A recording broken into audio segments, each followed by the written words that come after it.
దేవుని మహాదయని బట్టి ఈరోజు మనం గొలియాత్ గురించి ధ్యానం చేయబోతున్నాం. ఈ గొలియాత్ అనే వ్యక్తి ఫిలిస్తీన్ల సైనికుల్లో ఒకడు. ఈ ఫిలిస్తీన్ల సైనికులు ఇజ్రాయెల్ మీదకు దండి ఎత్తి వచ్చినప్పుడు ఈ గొలియాత్ ఇజ్రాయెల్కు ఛాలెంజ్ విసిరాడు. ఏమని? మా సైన్యము మీ సైన్యం అంతా కలబడి చనిపోవడం అనవసరం, మాలో నుండి నేను వస్తాను, మీలో నుండి ఒకరు రండి, మనం పోరాడదాం. నేను గెలిస్తే ఫిలిస్తీన్లు గెలిచినట్టు, మీరు గెలిస్తే ఇజ్రాయెల్ గెలిచినట్టు అని చెప్పాడు. గొలియాత్ అంటే పొడవైన వాడు, శక్తివంతుడని అర్థం ఉంటారు. దాంతో చాలా జాగ్రత్తగా ఆలోచించండి. ఈ గొలియాత్ ఎలాంటి వాడంటే 6 మూరల జానుడు కలిగిన వాడు. 6 మూరల జానుడు అంటే 10 అడుగులు ఎత్తున్నాడు గొలియాత్. 10 అడుగులు ఎత్తు కలిగిన గొలియాత్. అతని యొక్క కవచం 50 కేజీలు బరువు ఉంటుంది. అతని కవచం ఎంత? 50 కేజీలు బరువు. అంటే ఈ ఇక్కడ కట్టుకునేటువంటి కవచం 50 కిలోలు. చూసారా? ఛాతీ మీద 50 కిలోలు బరువును మోస్తున్నాడు. అంతేకాదు, గొలియాత్ ఇచ్చినటువంటి వీటి కర్ర యొక్క బరువు ఎంత? 7 కేజీలు. అలాగే దానికి తొడిగేటువంటి ఈట కొన ఉంటుంది, చూశారు? ఆ కొన 6 కేజీలు, అంటే 13 కేజీలు. 13 కేజీలు కలిగినటువంటి కర్రను ఇలా చేత్తో పట్టుకుని ఇలా ఇచ్చినటువంటి గొప్ప శక్తివంతుడు గొలియాత్. ఈ గొలియాతును చూసి ఇజ్రాయెల్ గడగడ వణిగిపోతున్నారు. గొలియాత్ గర్విస్తున్నాడు, అహంకారంగా మాట్లాడుతున్నాడు, ఇజ్రాయెల్ని హేళన చేస్తున్నాడు, అవమానపరుస్తున్నాడు. దైతో ప్రియ సోదరి సోదరుడా, ఇతని యొక్క గర్వం ఎంత భయంకరమైన స్థితిలోకి చేరిందంటే చెప్పడానికి వీలేదు. ప్రతి వాళ్ళని తృణీకరిస్తున్నాడు గొలియాత్. ప్రతి వాడిని తృణీకరిస్తున్నాడు. బలం కలిగిన ఈ గొలియాత్ బలాన్ని బట్టి ఇతరులను తృణీకరిస్తున్నాడు, బలాన్ని బట్టి ఇతరులను అవమానపరుస్తున్నాడు. దైతో చాలా జాగ్రత్తగా మనం చూసినట్లయితే ఈ గొలియాత్ బలాన్ని బట్టి మాట్లాడిన మాటలను అలా ఉంచినట్లయితే, ఇదిగో ఇటు పక్కన చూసినట్లయితే ఇజ్రాయెల్ సైన్యముల నుండి దావీదు వచ్చాడు. దావీదు చాలా చిన్న వయసు, చాలా ఎత్తు తక్కువగా ఉన్నాడు. దావీదు గొలియాతును చంపడానికి వెళ్ళాడు. దావీదు ఈటికారులో కత్తులు గిత్తులు పట్టుకెళ్ళలేదు. దావీదు కవచాలు కట్టుకోలేదు, శిరాస్త్రాలు పెట్టుకోలేదు. దావీదు అవేమి కలిగేయో. దావీదు ఏటిలో ఇదిగో నున్నటి రాళ్ళను 5 ఏరి ఆ రాళ్లతో, అంటే వడిసెలతో, అంటే ఇదిగో మనకు అర్థమయ్యే భాషలో కాడ్బలతో, అదిగో ఆ వడిసెలతో గొలియాతును చంపడానికి వెళ్ళాడు దావీదు. ఏదో ఏం తీసుకెళ్ళాడు దావీదు? సుమారు 50 గ్రాములు బరువు ఉండేటువంటి నున్నటి రాయి. అలాంటి రాళ్ళు ఒక 5 తీసుకున్నాడు. దైతో ప్రియ సోదరి సోదరుడా, బలవంతుడు, ఎత్తైన వాడు, శక్తి గలవాడు, 13 కేజీల ఈటిని మోస్తున్నవాడు, ఇదిగో ఛాతీ మీద ఇదిగో 50 కేజీల కవచాన్ని మోస్తున్న ఈ గొలియాత్ 50 గ్రాముల రాయితో చచ్చాడు. ఏమనుకుంటున్నావు? నీ బలాన్ని బట్టి గర్విస్తున్నావా? నీ బలం ఎంత దేవుని ముందు? నీ బలం ఎంత? నీ శక్తి ఎంత? నీ ఎత్తెంత? 10 అడుగులు ఎత్తు కలిగిన గొలియాతు దగ్గర ఇదిగో బాలుడైన ఇదిగో 4-5 అడుగులు ఎత్తు కలిగిన దావీదు నిలబడి ఉన్నాడు. అంటే గొలియాతులో సగం లేడు. దాంతో చాలా జాగ్రత్తగా ఆలోచించి, గొలియాతులో సగం లేని దావీదు గొలియాతును చంపాడు.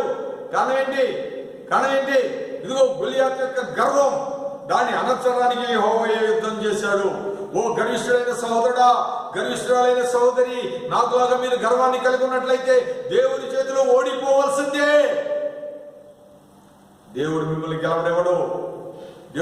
గెలవనివ్వడు. దయతో చాలా జాగ్రత్తగా ఆలోచించి, ఇదిగో 13 కేజీల ఈటని చేత కలిగి ఉన్న ఆ గొలియాత్ దావీదు చేతిలో ఉన్న 50 గ్రాముల యొక్క నున్నటి రాయితో చచ్చిపోయాడు. ఏమనుకుంటున్నావు? ఇదిగో గొలియాతు చేతిలో ఉన్నదేంటి? ఈట 13 కేజీలు బరువైన ఈట. దావీదు చేతిలో ఉన్నదేంటి? ఆ వడిసెలతో సహా లెక్కేస్తే కనీసం 100 గ్రాములు బరువు ఉండదు. 100 గ్రాములు బరువు ఉండదు. 100 గ్రాములు బరువు లేనటువంటి దావీదు ఆయుధం 13 కేజీల బరువు కలిగిన ఆయుధాన్ని కలిగి ఉన్న గొలియాతును తల్లకిందులు చేసింది. ఏమనుకుంటున్నావు? బలం గొప్పదనుకుంటున్నావా? నీ బలాన్ని బట్టి గర్విస్తున్నావా? నీ బలాన్ని బట్టి అహంకారంగా ఉన్నావు.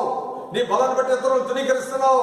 అంతేకాదు ప్రియ సోదరి సోదరుడా, నువ్వు కొంచెం తెలివి ఉంటే చాలు, నీ తెలివిని బట్టి తెలివి వారిని తృణీకరిస్తున్నావు, తెలియని వాడిని తృణీకరిస్తున్నావు. నువ్వు కొంచెం నీతి కలిగిన వాడు అయితే చాలు, నీతి లేని వాడిని చంపేస్తున్నావు. సోదరుడా, చంపేస్తున్నావు. జాగ్రత్త. నువ్వు నీతిమంతుడు అయితే అయ్యుండు. నీతి లేని నాలాంటి వాడిని చంపబాకు. ఏమనుకుంటున్నావు? బహు నీతి కలిగాను అనుకుంటున్నావేమో. బహునీతిమంతుడు అనుకుంటున్నావేమో. ప్రియ సోదరి సోదరుడా, ఇదిగో దేవాలయంలోకి ప్రార్థన చేయడానికి వచ్చినటువంటి ఇదిగో పరిసయ్యుడు ఎలాంటి వాడు? నీతిమంతుడైనా, దొంగతనం చేయట్లా, వ్యభిచరించట్లా, మోసగించట్లా, తల్లిదండ్రులు ప్రేమిస్తున్నాడు, అంటే 10 ఆజ్ఞలు పాటిస్తున్నాడు, సంపాదనలో 10వ భాగం ఇదిగో దేవాలయానికి తీసుకొస్తున్నాడు, అంతేకాకుండా వారానికి 2 మార్లు ఉపవాసాలు ఉంటున్నాడు. ఎంత నీతిమంతుడైనప్పటికీ కూడా ఇతడు ఏం చేశాడంటే సుంకరి పాపాన్ని ఎత్తి చూపించాడు. నేను పాపిని సుంకర్ లాంటి వాడిని కాదు, నేను నీతిమంతుడని పాపిని విమర్శించిన పరిసయ్యుడు ఏమయ్యాడు?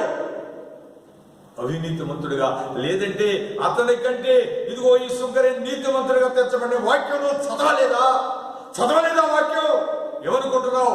నీతిని బట్టి ఇతరులను తృణీకరిస్తున్నావు, బలాన్ని బట్టి ఇతరులను తృణీకరిస్తున్నావు, అందాన్ని బట్టి ఇతరులను తృణీకరిస్తున్నావు. ఇదిగో ప్రియ సోదరి సోదరుడా, ఇదిగో నీకున్న తెలివితేటలను బట్టి ఇతరులను తృణీకరిస్తున్నా. ఓ సోదరుడా, నువ్వు పరలోక రాజ్యం చేరాలి అంటే నువ్వు మారాలి. అయితే చాలా జాగ్రత్తగా ఆలోచన చేసుకో. ప్రార్థన చేసుకుందాం.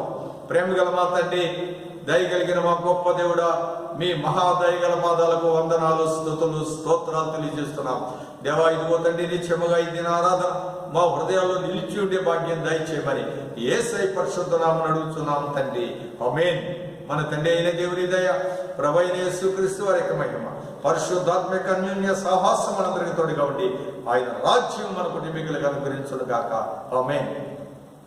అందరికీ వందనాలు. ప్రియ సోదరి సోదరులు, మీ వ్యక్తిగత ప్రార్థనలో మన యొక్క యూట్యూబ్ పరిచయం జ్ఞాపకం చేసుకోవాలని ప్రేమతో మనం చేస్తున్నాం. దేవుడు మనం దీవించును గాక.